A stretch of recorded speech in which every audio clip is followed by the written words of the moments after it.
कहते हैं आज भी उस गांव के लोगों को उस जंगल में रघु और राधा की आवाजें सुनाई देती हैं।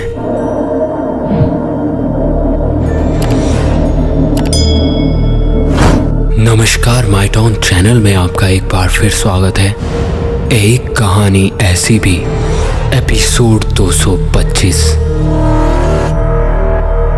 चार दोस्त राहुल, वीरेन, अमित और विकास चंडीगढ़ में एचएम की कोचिंग ले रहे थे और अगले महीने से गर्मियों की छुट्टियां स्टार्ट होने वाली थी, जिसके लिए वो रूम में बैठकर कहीं घूमने जाने की प्लानिंग कर रहे थे। आईने के सामने खड़ा वीरेन बाल बनाता हुआ बोला, क्या सोचा है फिर तुमने? इस बार घूमने जा रहे हो या फिर हर बार की तरह बातें ही बनाते रह जाओगे? कुर्सी पर बैठा राहुल मुस्कुराते हुए बोला, नहीं, इस बार तो 101% हम जाएंगे ही। इस बार कोई ड्रामा नहीं चलेगा। साथ ही बैठे अमित और विकास ने भी हामी भरते हुए कहा, हाँ भाई हाँ, इस बार तो पक्का ही। ये सुनकर वीरेन खुश होता हुआ बोला, अरे वाह, जल्दी बताओ फिर कहाँ जाने का सोचा है तुम लोगों ने? सभी कुछ बोलते इससे पहले ही साथ के रूम में रहने वाले अभिषेक ने अंदर आते हुए बोला, कोई हमें भी ले चलो भाइयों, कहाँ जाने की बात हो रही है यहाँ? इतने में सब हंसते हुए बोले, आओ आओ अभिषेक, आओ बैठो। कुछ नहीं, बस छुट्टियों में कहीं जाने का सोच रहे हैं हम। ये सुनकर अभिषेक ने कहा, अच्छा है, जाओ भाई जाओ, मजे हैं तुम्हारे। अमित ने कहा, हमें तो कहीं ना कहीं जाना ही पड़ेगा भाई, मजे तो तेरे हैं। तू चला जाएगा हिमाचल, अपने घर ठंडी हवा, ना गर्मी ना शहर का शोर शराबा। ये सुनते ही साथ बैठे राहुल, वीरेन और विकास भी बोले, हाँ यार अभिषेक, तेरे हैं मजे भाई। इतने में सब हंसने लगे और हंसते हुए अभिषेक ने कहा, तो तुम भी इस बार हिमाचल ही चलो मेरे साथ, घुमा दूंगा तुमको भी। ऐसी भी क्या बात होगी भाई? मजाक करते हुए वीरेन ने बोला, अच्छा, ताकि तू अपने गांव में ले जाकर हमें भूत प्रेतों को खिला सके, है ना? ये सुनकर अभिषेक हंसते हुए बोला, यार नहीं, ऐसा नहीं है कुछ भी, मैं सच बोल रहा हूँ। इस बार तुम सब चलो मेरे साथ मेरे गांव। ये बात सुनकर राहुल ने बोला, अच्छा अभिषेक, कोई हॉन्टेड प्लेस नहीं है क्या वहाँ? बहुत बातें और कहानियां सुनी है मैंने। ये सुनकर विकास ने बोला, हाँ यार, ऐसा कुछ डरावना हो जाए तो घूमने का मजा ही आ जाएगा। साथ ही बैठे वीरेन और अमित ने भी हामी भरते हुए कहा, हाँ भाई, ये सही रहेगा। सबकी बातें सुनने के बाद अभिषेक ने बताया, हाँ है एक जगह ऐसी जहाँ आज तक मैं भी नहीं गया। मुझे मेरे दादाजी ने ये बताया था कि बड़ा भंगाल एक गांव है जो हिमाचल के बहुत सारी डिस्ट्रिक्ट के बीच में बॉर्डर में पड़ता है। बॉर्डर में होने के कारण वहाँ पे सड़क नहीं पहुँच पाई, जिसके कारण डिस्ट्रिक्ट चंबा से होते हुए होली नामक स्थान से एक दिन की पैदल यात्रा करके वहाँ पहुँचा जा सकता है। और ये भी बताया था कि उस गांव को जाने वाला रास्ता अगर कोई राहगीर भूल गया तो वो कभी वापस नहीं आ सकता, क्योंकि वो जंगल शापित है। मैंने बहुत बार ये जानने की कोशिश की कि ऐसा क्या हुआ था उस जंगल में, पर ये सिर्फ कोशिश ही रह गई। कभी कोई मेरे साथ वहां जाने के लिए तैयार नहीं हुआ, तो कभी घर के कामों से कभी समय ही नहीं निकाल पाया कि वहां जा सकूं। चलो इस बार तुम भी, हम वहां घूमने जाएंगे, क्या बोलते हो? ये सुनकर विकास बोला, आज भी ऐसा कुछ होता है क्या? अभिषेक की ये बात सबको सही लगी थी। सबने हाँ करते हुए कहा, हाँ भाई, अब तो यहीं जाएंगे, डन।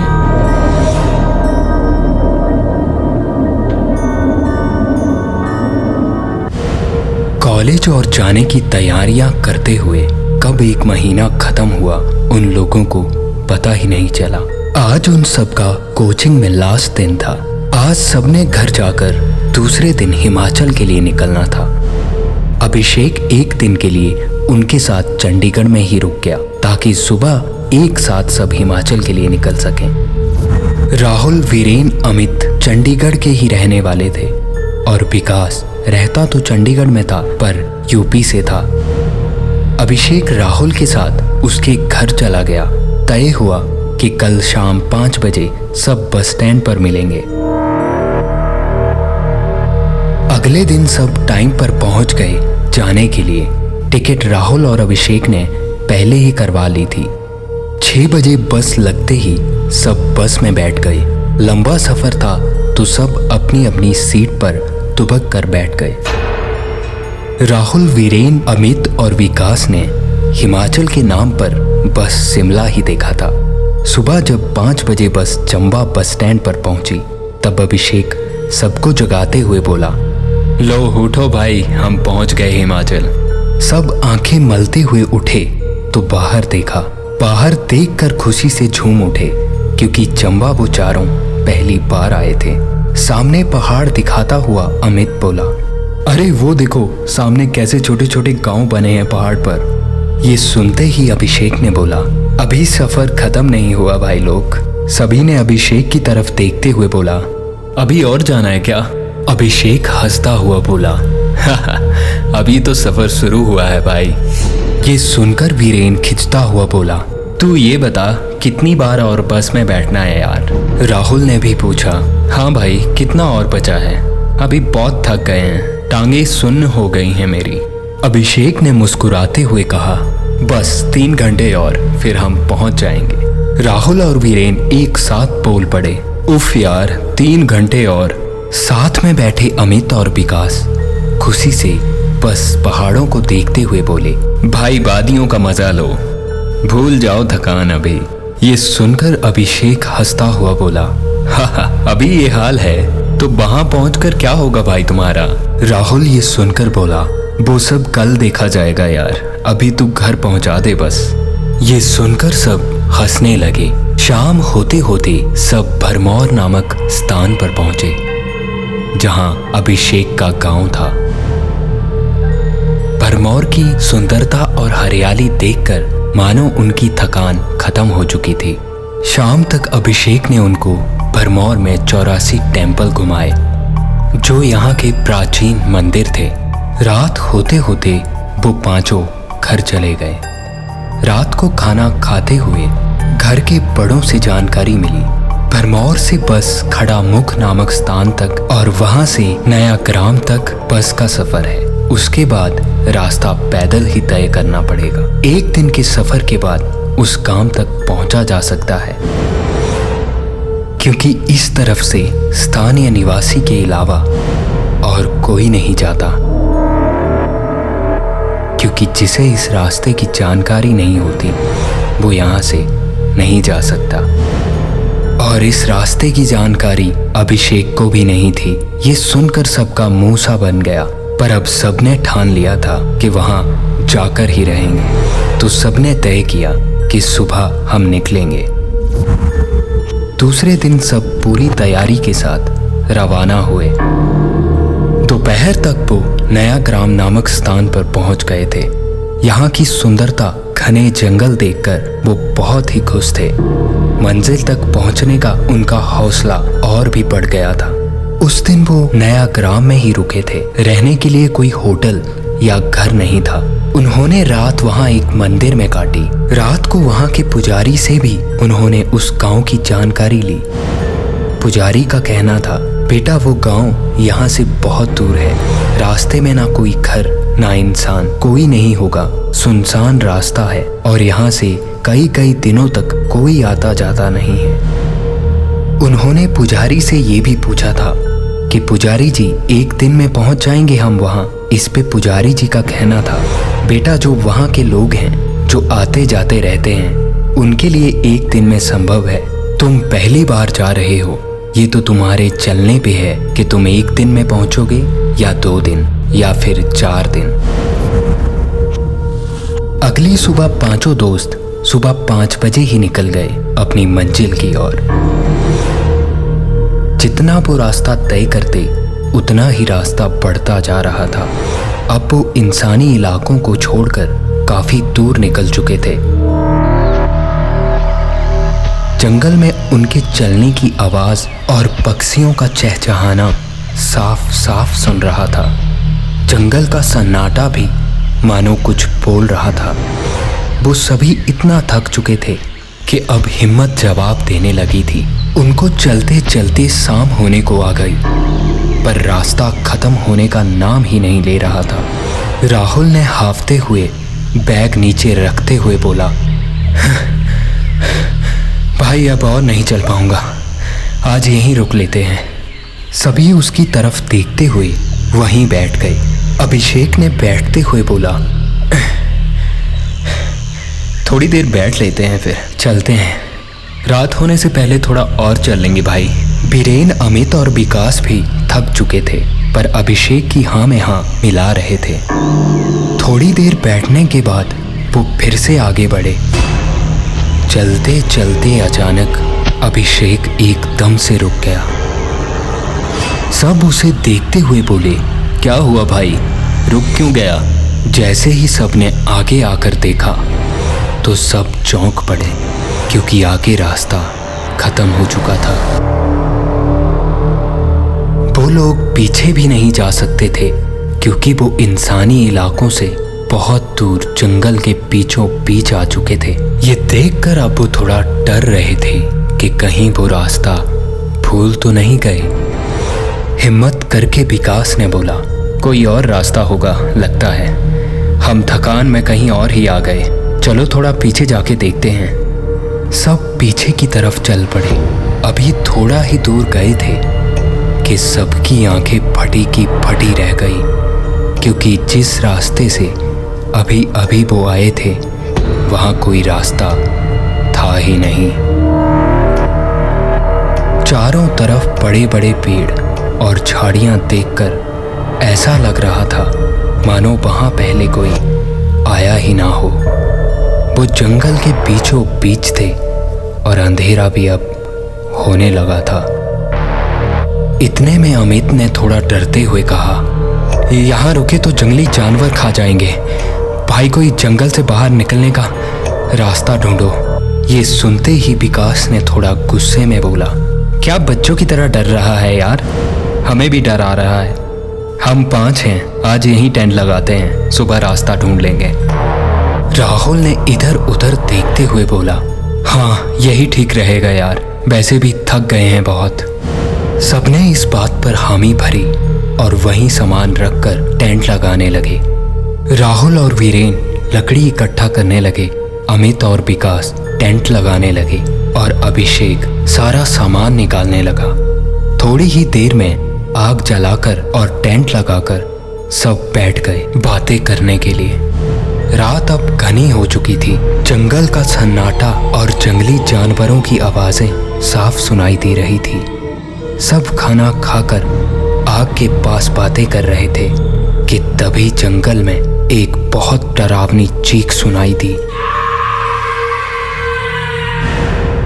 सब डर से उसी तरफ देखने लगे। थोड़ी देर तक सबकी नजर एकटक उसी तरफ लगी रही। तभी अचानक अभिषेक ने बोला, अरे जंगल है, कोई जंगली जानवर था शायद। सब फिर से बातों में मगन हो गए। राहुल ने उबासी लेते हुए कहा, चलो गुड नाइट, मुझे बहुत नींद आ रही है, मैं तो चला सोने। और सोने चला गया। वीरेन, अमित, विकास और अभिषेक बैठे बातें कर रहे थे कि तभी फिर से एक चीख सुनाई दी। इस बार ये चीख बिल्कुल साफ साफ सुनाई दी। अमित ने डरते हुए बोला, भाई यहाँ कुछ तो गलत है यार, यहाँ अगर कोई इंसान नहीं है हमारे सिवा तो ये आवाजें किसकी आ रही हैं? ये सुनते ही वीरेन ने बोला, यार आधी रात को कोई इतनी दूर जंगल में क्यों आएगा? अमित सही बोल रहा है। ये सुनते ही विकास उठता हुआ बोला, बस यार कितने डरपोक हो तुम, जानवर की आवाज होगी, रुको तुम्हारा डर अभी खत्म करता हूँ। ये कहता हुआ टेंट में गया और साथ लाई शराब की बोतल और 4 गिलास ले आया। ये देखकर अभिषेक ने बोला, अरे वाह क्या बात है मेरे शेर, तूने तो जंगल में मंगल वाली बात कर दी। विकास ने बोतल खोलकर 4 गिलास में शराब डालकर आगे बढ़ा दिया। चारों ने खूब शराब पी। धीरे धीरे शराब अपना असर दिखाने लग चुकी थी। विकास जोर जोर से चिल्लाकर बोलने लगा, कौन है यहाँ? कोई है यहाँ हम शेरों के अलावा? आओ बाहर। पूरे जंगल में सिर्फ शराब पिए हुए चारों दोस्तों की आवाजें गूंज रही थी। काफी देर तक चारों जोर जोर से चिल्लाते रहे कि तभी अचानक एकदम से सब सन्नाटे में बदल गया।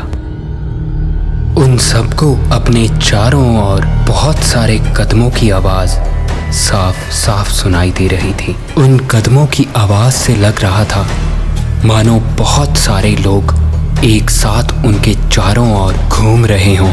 नशे की हालत में उन सब ने लड़खड़ाते हुए चारों ओर देखा तो वहां कोई नहीं था। कदमों की आवाज अब और नजदीक होती गई। तभी बहुत ही डरावनी आवाजें आने लगी।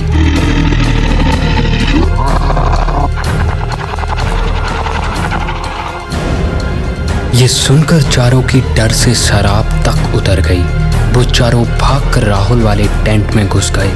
टेंट के अंदर से साफ साफ दिख रहा था कि बहुत सारे लोग टेंट के इर्द गिर्द डरावनी आवाजें निकालते हुए घूम रहे थे। ये देखकर उनकी सांसें तक अटक गई। डरते हुए बीरेन ने सोए हुए राहुल की तरफ उंगली का इशारा किया। सब आंखें बड़ी बड़ी करते हुए राहुल के गले की तरफ देखने लगे, क्योंकि राहुल का पहना हुआ त्रिशूल का लॉकेट चमक रहा था। ये देखकर वो सब समझ चुके थे कि जब तक राहुल के पास हैं ये बाहर घूमते शैतान कुछ नहीं कर सकते। वो डरे हुए सांस रोके हुए टेंट में बैठे रहे। उन सबकी आंख खुली जब राहुल ने टेंट के बाहर से आवाज लगाई, उठो सालो बेवड़ो, कितनी पीली थी जो अभी तक सो रहे हो। आंख खोलते ही चारों भागकर बाहर आए तो देखा बाहर सुबह हो चुकी थी और राहुल सामान पैक कर रहा था। राहुल, अमित, विकास और अभिषेक ने रात की सारी बात राहुल को बताई तो राहुल सामान हटाता हुआ बोला, रात को ज्यादा पी ली थी सालों, सपना देखा होगा। अब जल्दी टेंट पैक करो और जल्दी चलो, रास्ता ढूंढना है। अब एक और रात यहाँ नहीं बितानी मुझे। उन सब ने टेंट खोला और पैक किया। राहुल आगे आगे चलने लगा। जैसे जैसे वो आगे बढ़ रहे थे बीरेन, अमित, विकास और अभिषेक को साफ साफ सुनाई दे रहा था कि कोई और भी है जो पीछे पीछे आ रहा है। डर से वो बस आगे ही बढ़ते जा रहे थे। सबसे पीछे विकास चल रहा था और तभी विकास को कंधे पर महसूस हुआ जैसे किसी ने उसके कंधे पर हाथ रखा हो। वो बदन को झटकता हुआ आगे भागा, जिससे सबको धक्का लगा और राहुल ने चिल्लाते हुए बोला, ऐसी भी क्या जल्दी लग पड़ी अब तुझे जो आगे ही भागा जा रहा है। विकास ने डरते हुए बोला, अभी पीछे से किसी ने कंधे पे हाथ रखा मेरे भाई। ये सुनते ही बीरेन, अमित और अभिषेक भी राहुल से आगे हो गए। ये देखकर राहुल ने गुस्से में कहा, क्या हो गया है तुम लोगों को यार, इतना डर। उन चारों ने कुछ नहीं बोला और चुपचाप आगे आगे चलते रहे, क्योंकि जो उन चारों को सुनाई दे रहा था न जाने राहुल को क्यों नहीं सुनाई पड़ रहा था। थोड़ा थोड़ा दूर जाने के बाद बीरेन, अमित, विकास और अभिषेक बार बार चारों ओर देखते कि तभी राहुल ने हैरान होते हुए कहा, यार ये वही जगह है जहां से हम अभी अभी गए थे। चारों तरफ देखते हुए अमित ने बोला, हाँ भाई ये वही जगह है, यहाँ कुछ गलत हो रहा है। रात की बात जो बताई थी हमने वो भी सच थी। राहुल तू मान नहीं रहा मेरे भाई।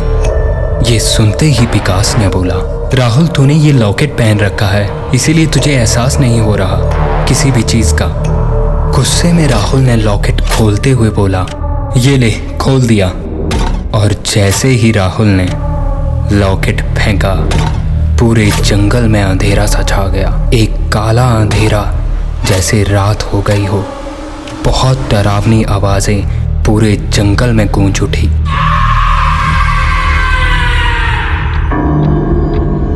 और अब ये आवाजें राहुल को भी सुनाई दे रही थी। राहुल लॉकेट उठाने के लिए लॉकेट की तरफ भागा। अभी लॉकेट उठाने झुका ही था कि राहुल को उठाकर किसी ने हवा में उछाल दिया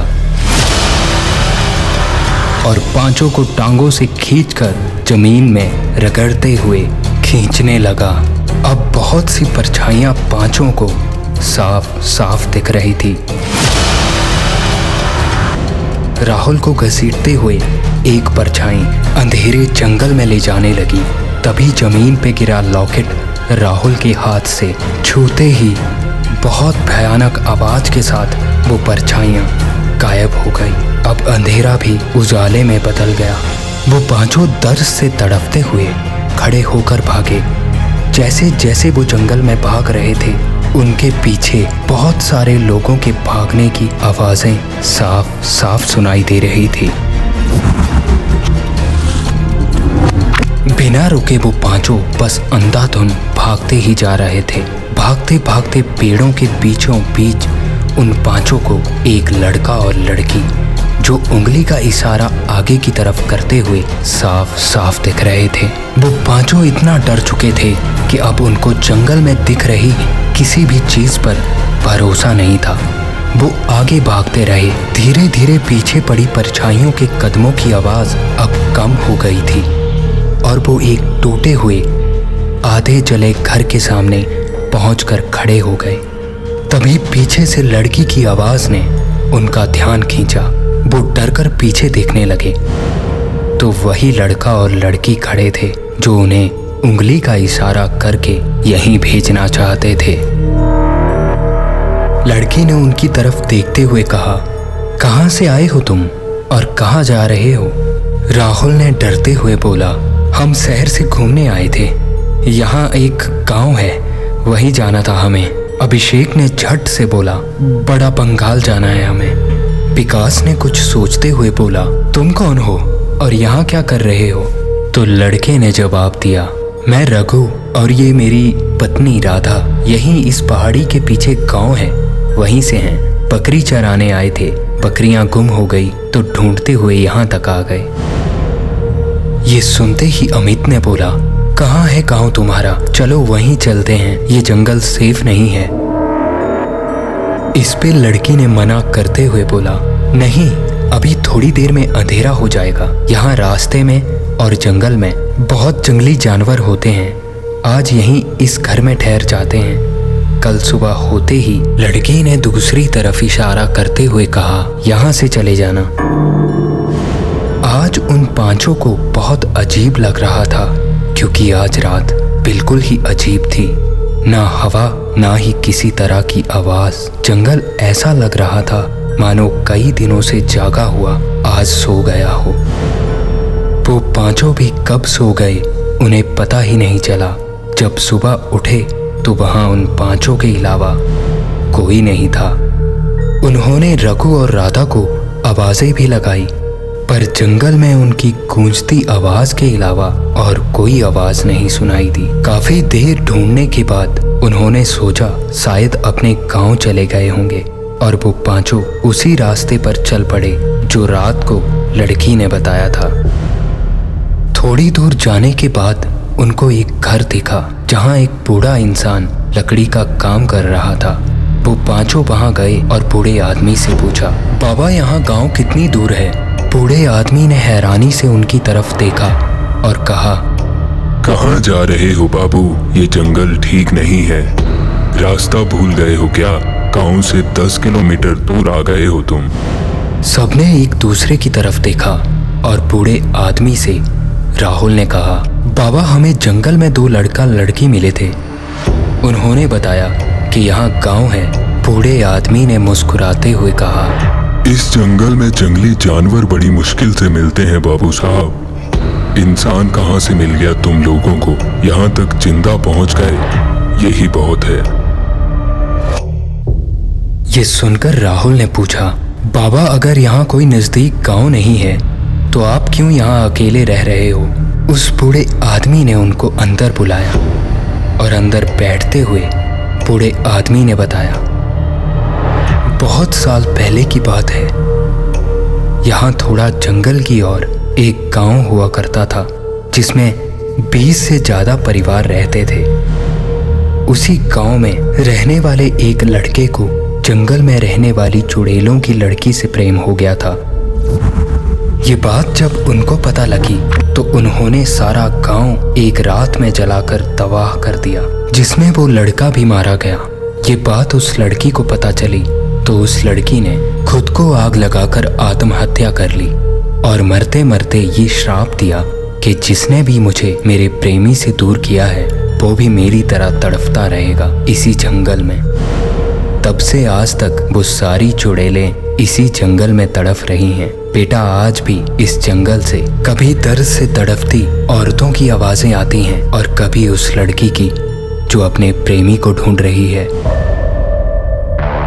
ये सुनते ही वीरेन ने डरते हुए पूछा, बाबा ये सब आपको कैसे पता है? उस बूढ़े आदमी ने जेब में हाथ डाला और एक बहुत पुरानी फोटो दिखाते हुए बोला, क्योंकि वो लड़का मेरा बेटा था बाबू। जैसे ही सबने वो फोटो देखी तो बड़ी बड़ी आंखें करते हुए बोले, बाबा हमें गांव का रास्ता बता दो।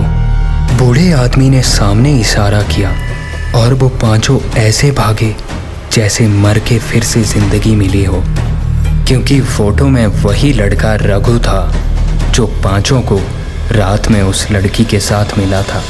बड़ा बंगाल गांव पहुंचकर उन्होंने इस बारे में कोई बात नहीं की। दूसरे दिन पांचों दूसरे रास्ते होते हुए घर चले गए। आज भी इस बात को सोचकर वो डर जाते हैं। और ये थी आज की एक कहानी ऐसी भी।